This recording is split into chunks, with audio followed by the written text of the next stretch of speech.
Pagbasa gikan sa Santos nga Ebanghelyo sumala ni San Lucas, Lucas 3:1-6.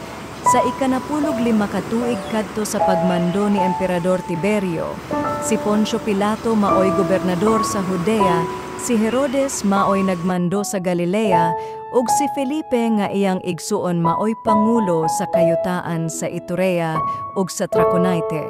Si Lisanias maoy namunuan sa Abilena, ug si Anas ug si Caifas maoy pangulong pari. Ninigayong panahon na ang pulong sa Dios miabot kang Juan nga anak ni Zacarias didto sa dapit nga Awaaw. Busa gilukop pagtaak ni Juan ang tibuok kayutaan nga kasikbit sa suba sa Jordan ug nagwali siya. Siya miingon, hinulsoli og biyai ang inyong mga sala ug pabunyag kamo ug pasayloon kamo sa Dios. Sumala sa nasulat ni Propeta Isaias sa iyang basahon, may nagsinggit didto sa kamingawan, andaman ninyo ang dalan alang sa Ginoo.